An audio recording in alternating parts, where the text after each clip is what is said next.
good to see you. Good to meet you all. So, so what I want to talk about tonight is the parsha, as you said. But I want to focus on one part of the parsha that is what's also called inyani diyoma. It is what's going on right now. Okay, it's this parsha, but it also hooks into what we're living in, the time we're living in, both in the general and the specifics. Now, what am I talking about?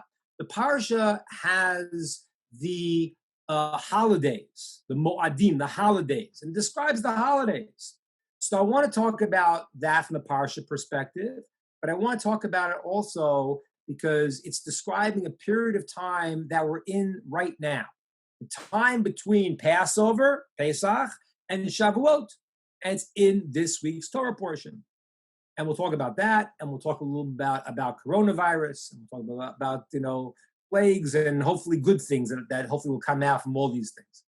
So let me talk first in terms of the parsha. You have like this. The parsha lists the different holidays. It lists Passover, then it lists the holiday of Shavuot. And then something very weird happens in the middle of the holidays, right? It's listing them as Passover, then Shavuot, and then afterwards comes Rosh Hashanah, Yom Kippur, and then Sukkot. That's the flow of the holidays. Passover, Shavuot, then Rosh Hashanah, Yom Kippur, and then Tabernacle, Sukkot. Right in the middle, right after Passover and Shavuot, it pops into this discussion about a very strange law that seems to be totally misplaced. It's the law of leaving certain food for the poor. Okay? Now, this kind of food is different than other food. This is not like normal when you tithe your things, you give it to the poor. This is different. This is called leket shechan peah. These are the things in your field. Okay? The law was you have a field. If you forget to harvest a part of your field, you got to leave that for the poor. If you pick up the sheaves and a few of them drop, a couple drop, less than 3, you leave it for the poor. The corners of your field, leave for the poor. Now, why is that in this discussion after the Passover and Shavuot? Is there a discussion all of a sudden about this law? It could be a million laws. It always seems out of place. That's one thing I want to talk about. We'll get to explain that. We're going to explain something very, very deep and very, very important about Passover. Okay, let's understand. I don't know if you guys have noticed it, but you probably have. There are 3 festivals in Judaism and Torah. 3 festivals. Now, the festivals really essentially come out on the 15th of the lunar month. Now, why is that? No one ever knows why is the 15th most of the festivals? Out of the 3, we'll see 2 of them are the 15th. And Purim is also on the 15th. Why is it 15th? What happens the 15th of the lunar month? So, those of you who are experts in astronomy know right away that the lunar month, the moon is full on the 15th of the month. Why is that so significant? Because the relationship between God and his people are to reflect his light into the world. And we count to the moon because the moon takes the light of the sun and reflects it. And therefore, when we come to a full moon, it represents a time of reflection and receiving of God's light. That's what it means. Okay? Holidays in the Torah are not memorials. That's not correct. Let me explain to you what they are. I'm sure you've heard this many times, but we'll just say it again. Time is like a circle. The word shana, a year, is the word to repeat. Shoneh, to repeat. So what happens is every time on this circle, when you get back to that point, you get to experience that experience one more time. So for example, Passover is a holiday of freedom. It's not an accident it comes out in spring. Why? Because the winter you're like this, you're all stuck, and then freedom comes into reality. So it's not you're remembering freedom, you're reliving freedom. Every year's got to be new freedom. Every year you have to exit Egypt again. As a matter of fact, the word Egypt, Mitzrayim, is the word Meitzar, a boundary. The Meitzar, the boundary of what's called the Yam, the last letters are the numbers 50, Yud and Mem, spelled 50. It's the 50th level. We'll talk about that in a minute. 50 is a very significant number. We'll see. It's the ultimate, the 50th level, the highest level of constriction. That's Egypt. So it means in life, when you feel stuck, you're in Egypt. You're bound, you're trapped. Passover is a time every year when you touch the concept of freedom and you can relive freedom. And you'll set your whole freedom for the whole year. Okay? That is the idea of the holidays. They're not commemorances. They're PowerPoints in all of the times of the year that you come back to, you experience, and you're able to, in your own personal growth, relive and reconnect and come to a new level of that experience. Now, therefore, what I said is not exactly correct. It's not that time is a circle, it's a spiral. Because you come back to the same point, but it's always moving forward to get to the goal. We're not going nowhere. We're going someplace very, very specific. That's what God has planned for us. So you need the cycle of the year to experience the cycle, and every point in the cycle, every holiday is to relive, to reconnect, and to experience that again, to make yourself whole. That means you grow and the entire universe, the world, grows with us. Okay, good. Now, so Passover and Sukkot, the holiday of tabernacles, on the 15th of the month. 15th is the moon is full. Very nice. Now, if you want to even take this further, it's amazing. 15, by the way, is the amount of generations there was from Abraham until Solomon when he built the temple. There's 15 generations. Why was that? Because Solomon, his name was Shlomo. Shlomo means shalem, whole. He was the whole moon. He was potentially going to be the Mashiach. Potentially he could have been the Messiah. He had that power. If he wouldn't have made the few mistakes he made, he would have been it. He would have built a temple and we would have been there. And it was 15 generations to come to that completion.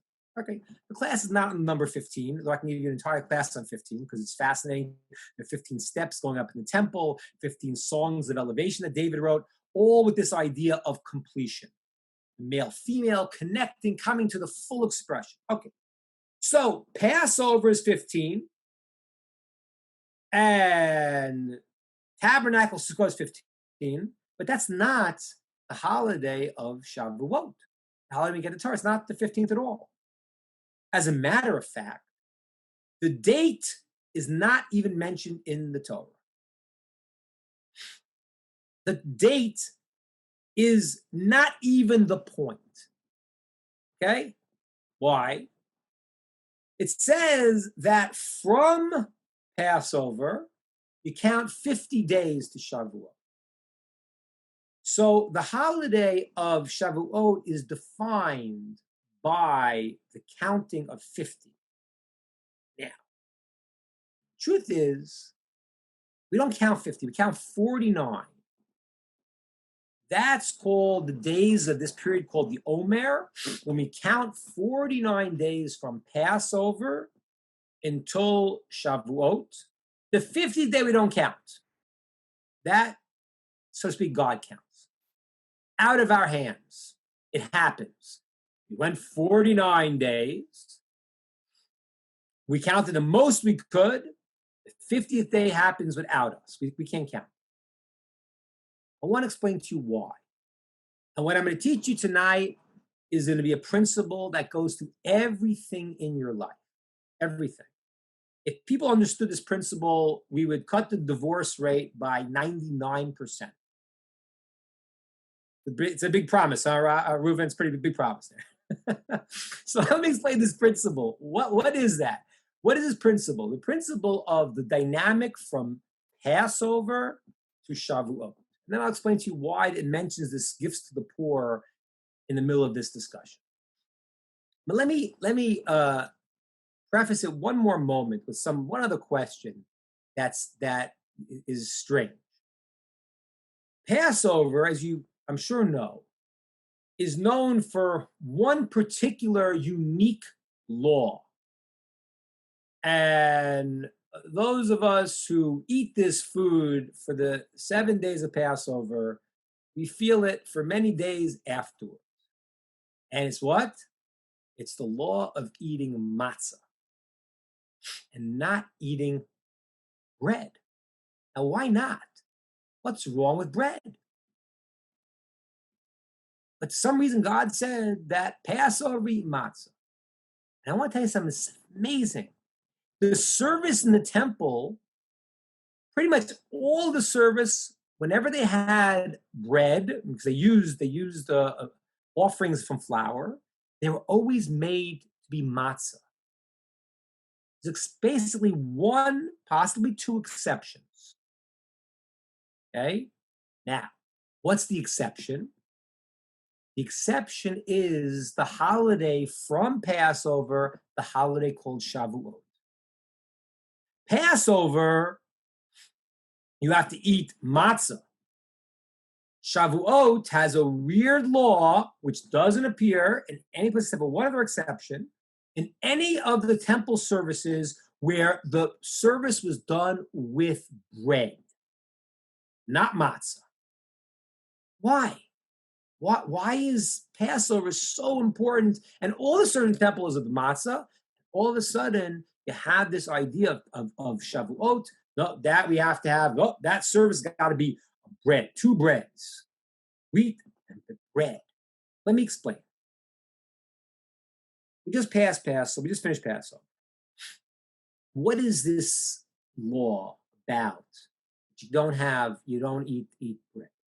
Let's talk about the difference between matzah and bread. Matzah is flour and water only. There's no yeast. It's the minimal you could get. When you add the yeast, what happens? The flour starts to rise, puffs itself up. This, the sages tell us, has to do with the idea of a person's ego. Why? When you eat matzah, you're eating the minimal thing. You're not saying, you know who I am? I don't know anything.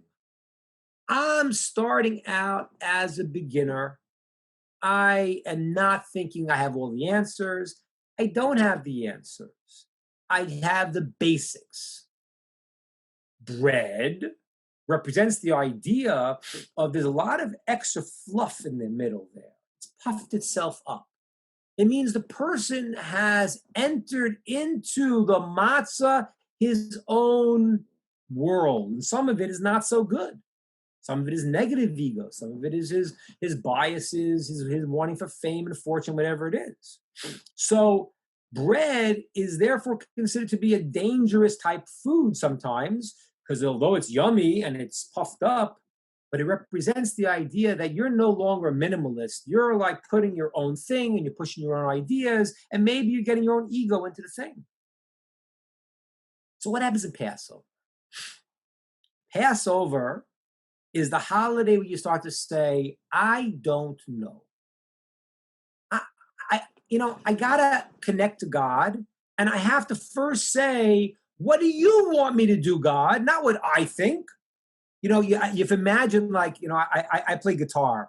So imagine if you play an instrument or anything you've learned in life. When you teach a kid, come in this first day for his guitar lesson, he goes, oh, I want to play this and this song. I was like, but first, you don't know how to hold the guitar. You don't know what to do with your fingers. You want to express your individuality? That's great. I want you to also. But first, you need to get your own ideas out and learn the basic system. Nullify yourself to the system, and then you'll be able to go and to actually express yourself because you put yourself in when it was appropriate to.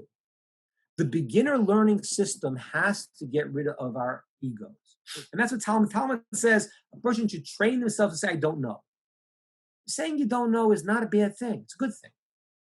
It's a good thing. That's why people that are silent and they listen, it's an amazing thing. And the mysticism in Kabbalah talks about like a vessel. When you have a vessel wants to receive something, when it's very full, it can't get anything. When it's empty, it receives. When you say, okay, I don't know, then you could learn from somebody. You could receive from God. When you nullify yourself to God, you say, I don't know. Then you could start the process. That's Passover.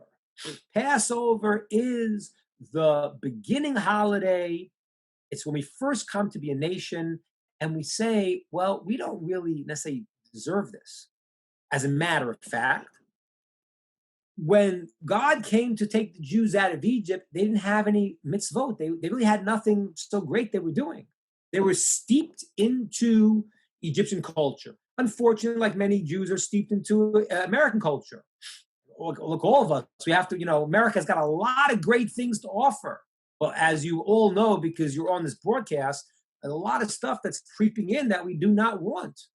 That we have to say, this is not in lines with what we believe. That's what we have to do. We have to stand up and do that. So the Jews were seeped into Egypt. So God gave them 2 commandments. He gave them the Paschal lamb to separate from idolatry, and then they had to get circumcised in order to eat it. But they had nothing else. So Passover is, I don't know. I'm a beginner. When I start out, I nullify myself, I can receive. Then you go through the process of 49 days. Let me explain what 49 days is, okay? There are how many days in the week? 7 days in the week. How many notes are there in a musical scale? 7. The 8th note is the octave. There's 7 colors in the rainbow. There are 7 sides to every physical item, meaning a 3-dimensional item has 6 sides, and the 7th is the thing itself. It's where it's going, what it's about. This world is based on 7. That's the way this world is. Very, very deep things we could talk about in the future, but for now, leave it that 7 is the cycle of this world, and that's what it's based. That's why the circumcision, for example, is on the 8th day, because it's the supernatural. It's also why that the offerings can only be brought after 8 days of being the birth of this animal, because 8 is beyond. It's the supernatural, right? Super 8, not the whole motel. But Super 8, the real concept of that, the supernatural, beyond the 7 cycle. So what do we do here? We count 7 times 7. Why? Because in the beginning of this process, we get rid of our egos, we nullify our egos, and we say, I got to learn. And now I got to build myself up. I got to do 7 times 7, the ultimate investigation of our own actions, which is what we're going to be doing in the Monday class, talking about our traits, to refine our traits. 7 times 7 means that this period of time called the Omer, we have to work to acquire and to earn getting the Torah. And that's why it's an amazing thing. I got to tell you guys something. There's a lot of stuff in the world today that's fake, but the fake stuff, unfortunately, very often comes from true things that have been altered. So there's like on my block where I live here in Atlanta, there's all these fortune tellers, up and down the block. I don't know what's going to them, but there's fortune tellers, and they're going to read your astrology. And this stuff is all hocus pocus. But the truth is that there really is truth to the understanding the imprint of the stars, just that these people are making it up. And if you actually look, there's a book. Listen to this, ladies and gentlemen. There's a book that was written by Adam, the oldest book in history. It's called the Book of Malach Raziel, Angel Raziel. And inside that book, Adam, the first human being, has diagrams of the constellations, 12 constellations. So this is not, of course, it's been altered over the years till it's unrecognizable. But in the root of it, there's some truth to this. So watch what happens here. The month of, we came out of Passover, is the month of Aries, which is the sheep. Do you know what the Egyptians worshipped? The sheep. Why they worshiped the sheep? The sheep was the first constellation, and therefore they said that this is the power. God said, take the sheep and kill it as an offering to me to show that we don't believe in this stuff. But you know, a sheep is a very unique animal. They follow along. They have very little, of their own personalities. That they follow, they go in a flock. It's not one. They make those movies like years ago. They had the Bee movie and all these movies where these animals that just fit into the crowd, they become individuals all of a sudden. Sheep are those people. They follow like sheep. So the first month when Passover is called Nisan, usually it's like in April, is the month of the Aries because we follow along like sheep. We didn't have any individual greatness of our own. The next month, which is in Hebrew Iyar, English usually falls out with May, is Taurus, is the bull. Why? Because the bull does his own work. You put a yoke on the bull and he goes. Therefore, the second month, where we have to count the Omer, is the month that we have to earn it to become those great people that we can become. First month, you're a sheep. Yeah, come along with everyone. All the sheep, come on out. Yeah, we're sheep, moo, boo, bad, whatever it is. We're going along. The next month, we're sitting there, we're saying, okay, now we are ox, put the yoke on. We are going to count 49 days to make sure that we earn this gift that you gave us to bring us out of Egypt. Now, what's the month when we get the Torah, month of Shavuot? That is twins, Gemini, us and God. Now we're in a relationship.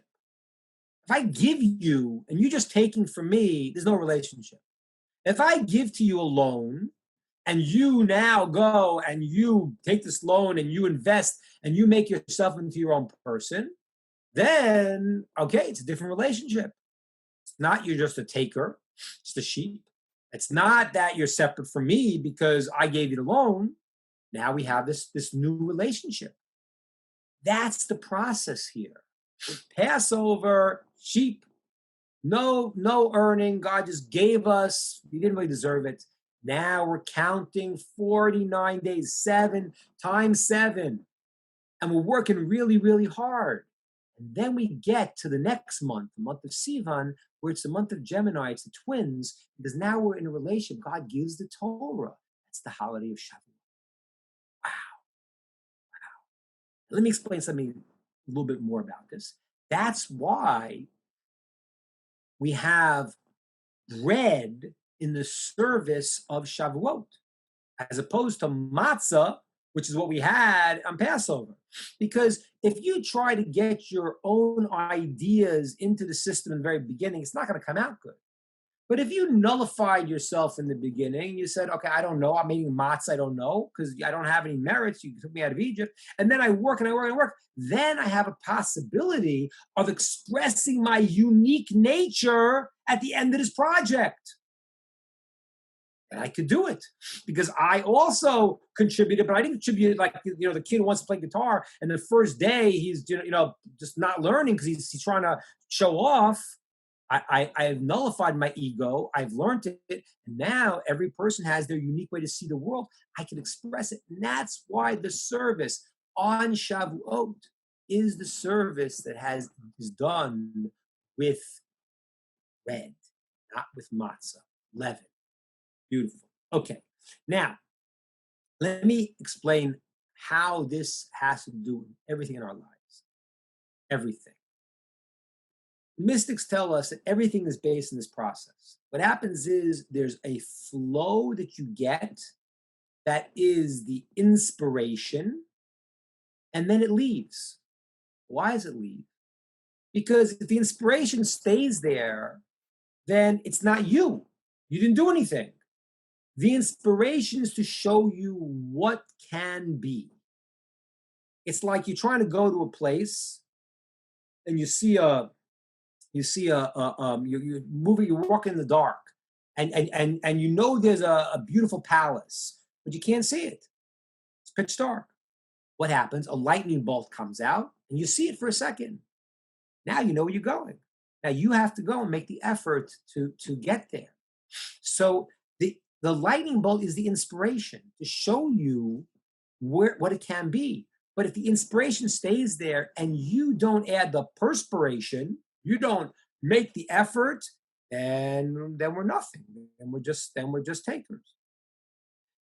That is the process in everything in life. And as I said to you before, this is why, believe it or not, why we have the divorce that we have today. Just think about the terminology people use. Okay, what do they say?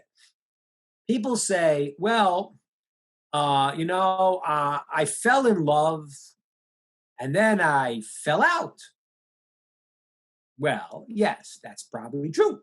Because listen to what we're saying. What do you mean you fell in love? You could fall into a ditch, into a pit. What do you fell into love? What does that mean? Well, whoops, I fell into it. Yeah, if you fell into it, you just fall out of it. Because you fell in. You missed the point. The feeling, the high that a person feels, the infatuation they feel in the beginning is the inspiration to show what this relationship could be if they work on it. And that is going to change. And now you have to put the work into it the same way we have Passover to holiday of Shavuot to start the process. And people don't get it. Any good artist knows they have an inspiration. I was working on this song. I wrote this song like months ago. And I wrote it, and that inspiration, I wrote it, and like it's been sitting around, and it's been tedious to work on it to get it what I want it to be. I was very happy. Yesterday it popped into my head, but I was working on it, because the inspiration is the first thing. But then if you're going to put the effort in, then it becomes yours. Otherwise, it's not. And that's the way the whole world is built. People do not realize this. That's the system. You'll get the inspiration, sages call the light from above, and then you have to bring it back from below. That's the way the world runs. That is the story of Passover leading into Shavuot. Now, this really comes out to be something that also affects us all the time. And this is what I mentioned to you before. I said we count 49 days. We don't count the last day. Why not? I did so good, I've been counting 49 days. I fixed myself, and I did this, and I did that. And then the last day, God says you can't count it. Why not? Because now you're going to the Super 8. You're going beyond. This you have to realize, even when you make your work and your effort, it's because God allows you to make the work and effort. And this is a hard thing for human beings because it pulls in both ways. And it's very, very real. God says, I want you to make yourself great. So you say, okay, great. So I did it. I learned and I worked and I've been trying. And then all of a sudden we're back with ourselves because we did it all ourselves. So this is the weird dynamic in life, the weird dynamic where God says, I am giving you, I am the source of all the things. At the same time, I'm giving you a place where I want you to work. And you have to do that work. And if you don't, then we have a problem. Then we're not really people. By the way, this is really in some religions that I'm sure that you know about. They have this problem. They deal with this issue, but in a very different way, in a very wrong way. To say that you can't do it. You can't be successful, and God just says, forget it. That's not good. That's not called grace. That's bad. Why? Because if I go and I tell somebody, when I have my little kid helping me to wash the dishes, the kid's 3 years old, good. As long as they don't break dishes, I'm happy. When the kid's 15, I expect they're actually going to wash the dish, you know? Now, I might help them, might coax them, but in the end, I want them to do it. Because as long as I have to say, well, you can't really do it, you need grace, you need me to say, you know what? Then I'm not saying you're a person. Gosh, God loves us. He wants us to be successful, but he wants us to be successful. So he gives us all of the parameters that we could make it. And therefore, when we're making it, we have to feel good saying, yes, I did this. But then don't get lost and say, oh, it was all me. That's also why the story, in the middle of the story of Passover and Shavuot, comes this law about leaving over the things to the poor. It's amazing. It's different than giving a gift to the poor. God said, this is yours, give it over. This is God saying, leave it. Leave it in your field. It's not yours, it's mine. I want you to give it over to the poor because I want you to know that even though you worked your field, you did the thing, really is all mine. And leave it to the poor. You don't own it. That's the dynamic we have to get. We have to have both concepts. The idea of a person going and saying, you know what? Whatever God gives me, he's giving me what's best for me. He gives me what I need. He gives me what's good for me. And he gives me a place in life where I can make my effort. And he wants to make my effort. When I make my effort, I still have to realize that the success of that effort is based on his will. That's the dynamic of Passover all the way to Shavuot. The two poles, two different sides of God giving to us the inspiration and us making the effort, and then realizing we come then in the month we get the Torah to have a unity of the twins in this relationship with God from his giving and our effort.